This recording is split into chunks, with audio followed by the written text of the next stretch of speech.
Assalamualaikum warahmatullahi wabarakatuh. Jumpa lagi dengan saya pastinya di channel Platpik Pelitang. Oke, langsung saja kali ini saya akan membahas yaitu tentang misteri dan mitos Gunung Padang. Percaya atau enggak percaya? Gunung Padang, bak cerita dongeng 1001 malam kemunculan situs megalitikum ini di panggung nasional dibumbui sejumlah cerita legenda. Mulai dari harta karun Atlantis yang hilang, makhluk asing piramida, kekuatan mistis, Prabu Siliwangi, dan aneka cerita lainnya. Percaya nggak percaya? Kini ekskavasi dilakukan di Gunung Padang, Cianjur. Tim arkeolog dan geolog dari tim terpadu riset mandiri mengungkap sejarah yang tersimpan di Gunung Padang. Mungkin dengan ekskavasi bisa terungkap segala mitos dan legenda yang selama ini terlanjur beredar dan membumbui situs bersejarah itu. Soal cerita Gunung Padang, termasuk berbagai mitosnya juga disebut dalam buku arkeolog Ali Akbar yang juga tergabung dalam tim terpadu riset mandiri. Situs Gunung Padang, misteri dan arkeologi.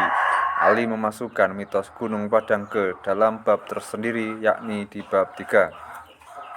Misteri muncul sebagai konsekuensi logis akibat minimnya penelitian yang dapat menjawab pertanyaan seputar Gunung Padang, tulis Ali seperti dikutip dari bukunya Selasa 16/9/2014. Menurut dia, misteri seputar Gunung Padang dimulai dari namanya. Nama Gunung Padang itu memiliki aneka arti dan makna, mulai dari cerita Istana Raja Siliwangi yang tak jadi dibangun dalam semalam, hingga disebut sebagai ibu peradaban. Padang sendiri artinya yang siang atau terang.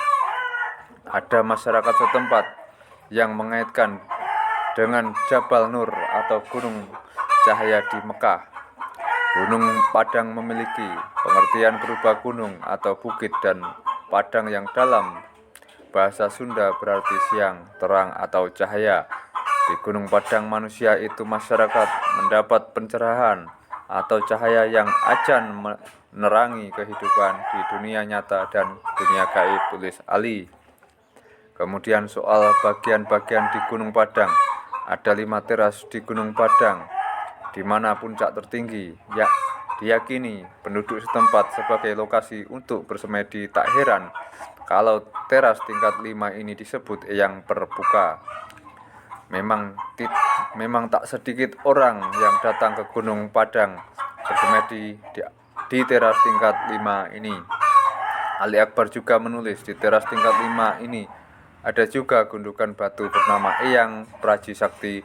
Nah, konon kabarnya mereka yang ingin jadi dokter, dukun beranak, atau suster cocok bersemedi di bangunan ini.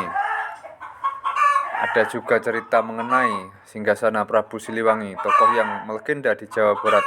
Di teras kelima di Gunung Padang yang luas ada juga tempat yang disebut istana atau singgasana Prabu Siliwangi. Tempat itu dahulu di masanya kerap digunakan Prabu Siliwangi berdoa. Batu-batu di Gunung Padang juga ada yang menjadi daya tarik karena mengeluarkan bunyi-bunyian. Kalangan sinden, dalang, atau seniman kerap datang dan bersemedi di batu-batu itu. Entah apa yang mereka cari, mungkin saja mereka percaya dengan mitos dari kekuatan di Gunung Padang. Di teras 1 dan 2 di Gunung Padang juga menyimpan aneka cerita tersendiri. Juga mata air di bawah Gunung Padang, banyak di antara para pengunjung yang membersihkan diri di mata air itu sebelum naik ke Gunung Padang. Soal batu gendong, batu harimau, dan batu kujang juga terdapat di Gunung Padang, mirip dengan kisah di tempat lain. Misalnya, bila bisa mengangkat batu gendong, keinginan akan terkabul. Yang paling mengejutkan soal Gunung Padang mungkin terkait dengan Atlantis dan harta karun emas. Ada kalangan yang meyakini kalau Gunung Padang merupakan sisa dari peradaban Atlantis.